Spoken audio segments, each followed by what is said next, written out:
connu ce genre de tension. C'est la présidente du Rassemblement national. Bonsoir Marine Le Pen. Bonsoir. Est-ce que le harcèlement des élus de la majorité vous choque? Mais le harcèlement de tous les élus me choque. Évidemment, l'ensemble des violences ou des menaces qui sont effectuées à l'encontre des élus sont condamnables. Et il faut les condamner, quel que soit l'élu. Ils appelaient justement à ce que l'opposition condamne ces violences. C'est pour ça que je vous pose la question. On n'a pas beaucoup entendu l'opposition sur ces sujets. Les Gilets jaunes manifesteront de nouveau samedi pour la 9e fois. Est-ce que vous les incitez à poursuivre ces manifestations malgré, on l'a vu, la montée des violences? Je pense notamment aux images du boxeur, mais aussi du commandant de Toulon. Madame, moi je pense qu'il faut sortir du commentaire. Je pense que l'unité du pays est manifestement gravement mise en cause aujourd'hui et qu'il faut y répondre par le calme, par la dignité, par la modération et par des solutions institutionnelles. Or, face à cela, nous voyons un gouvernement qui en réalité attise la peur, je crois suscite le désordre et peut-être tombe trop souvent dans la provocation. Alors moi, je suggère un plan d'urgence de sortie de crise en 3 étapes. La première étape, c'est en urgence faire voter la proportionnelle intégrale aux élections législatives.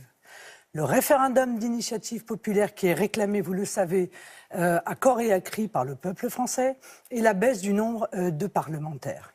Dans un deuxième temps, il faut dissoudre l'Assemblée nationale. Et il faut, dans un troisième temps, revenir au peuple pour que puisse émerger à nouveau une Assemblée nationale qui soit représentative, qui soit relégitimée et qui puisse ouvrir les dossiers absolument fondamentaux que sont la justice sociale, la justice fiscale, peut-être le dossier également de l'immigration que l'on cherche à mettre de côté. J'entends vos propositions. Est-ce que vous vous préparez à des élections anticipées? Oui, nous nous préparons effectivement à des élections anticipées parce que je vais vous dire le fond de ma pensée. Et dès début décembre, d'ailleurs, je l'ai indiqué, je pense que compte tenu de ce que je vois, compte tenu de la manière dont le gouvernement hystérise le débat, jette les Français les uns contre les autres, et notamment les policiers contre les gilets jaunes et les gilets jaunes contre les policiers, la seule issue possible et la seule issue constitutionnelle à une crise telle que nous la vivons, c'est le retour aux urnes, c'est le retour au peuple. Il n'y a que cela qui est susceptible de calmer la situation et d'évoquer les grands sujets politiques. Avec quel programme dirigeriez-vous le pays? Je vous pose cette question parce que ce devrait être le programme présidentiel, mais depuis, vous avez abandonné le retour au franc. Or, vous aviez dit vous-même que 70% des mesures de votre programme étaient liées au retour au franc. Comment feriez-vous? Non, je n'avais pas dit ça. J'avais dit que 70% de notre projet ne pouvait pas être mis en œuvre dans le cadre de l'Union européenne carcérale telle qu'elle existe aujourd'hui. Mais oui, bien sûr, nous allons engager la campagne des européennes et nous allons proposer aux Français de rompre avec cette Union européenne. Et nous avons aujourd'hui la possibilité de leur offrir une véritable espérance. Créer une organisation européenne qui soit une organisation européenne où les nations conservent leur liberté et leur souveraineté, puissent maîtriser leurs frontières, puissent protéger les entreprises de la concurrence internationale déloyale, puissent arrêter cette politique de travailleurs détachés qui, évidemment, nuit à l'emploi dans notre pays. Cette Europe-là, que nous défendons avec Matteo Salvini, avec le FPO en Autriche, eh bien, est possible peut-être pour la première fois. Je précise que je posais cette question car c'est fondamental le financement de l'État d'un programme et que l'abandon effectivement du retour au franc changeait quand même un petit peu la donne. Vous l'admettrez, on ne peut plus imprimer les billets. Raison. Nous réglerons ce problème de la monnaie dans un dernier temps. L'urgence étant, à mon sens, retrouver la maîtrise de nos frontières. Mais ça ne veut pas dire qu'on ne va pas discuter et réfléchir sur la gouvernance monétaire. Il y a beaucoup à dire. Fini donc la sortie de l'euro et de l'Union. Vous lancez dimanche la campagne européenne de votre parti. La tête de liste a 23 ans. Il s'appelle Jordan Bardella. Tout le monde ne le connaît pas. Pourquoi lui? Parce qu'il est un exemple de la méritocratie républicaine. Parce qu'il est né dans une famille modeste, dans une cité de Seine-Saint-Denis, qu'il s'est engagé politiquement, ce qui démontre son intérêt pour la politique, c'est-à-dire pour le bien commun, dans un territoire dont chacun admet que c'est un territoire très difficile. Il en a été le délégué départemental.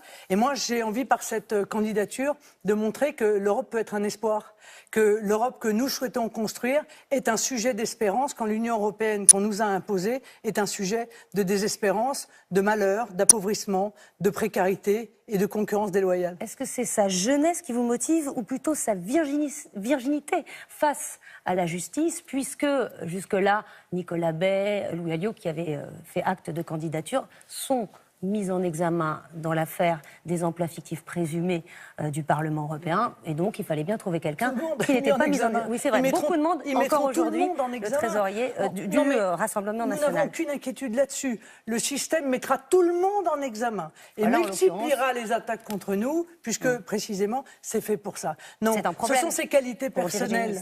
Ce sont ses qualités personnelles. C'est aussi, encore une fois, ce qu'il incarne, ce qu'il va incarner, je crois, aux yeux aussi de la jeunesse française, qui a toutes les raisons d'espérer. Car je viens dire, moi, à la jeunesse française, mais également à l'ensemble des Français, qu'il n'y a pas de fatalité en politique. Il n'y a que des mauvaises décisions politiques. Et le meilleur moyen, encore une fois, d'incarner cette espérance, d'incarner cet avenir de l'Europe, c'est de confier la tête de liste à Jordan Bardella. Y aura-t-il des gilets jaunes dans votre temps? Nous sommes tous gilets jaunes, madame. Mais des vrais gilets jaunes qui se sont engagés. Je sais pas ce que c'est un vrai gilet jaune. Pas ceux qui soutiennent les gilets jaunes, mais ceux qui étaient sur les ronds-points et qui se sont présentés comme tels. Mais nous avons chez nous des gens qui étaient sur les ronds-points et qui et que vous avez recrutés pour ça ou c'est juste des gens du Rassemblement national qui sont Nous partageons, vous savez, les revendications, pour beaucoup, les inquiétudes des gilets jaunes, et nous avons soutenu les gilets jaunes depuis le début. Et aujourd'hui, nous faisons partie de ceux qui ne voulons pas tomber dans le piège du gouvernement, qui consiste, encore une fois, à demander aux gens de choisir leur camp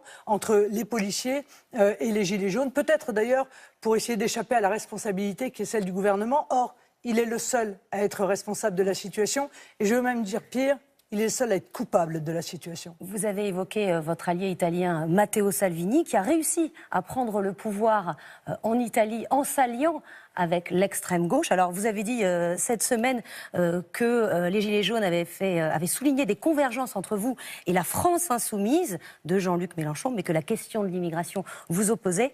Toute alliance est définitivement impossible.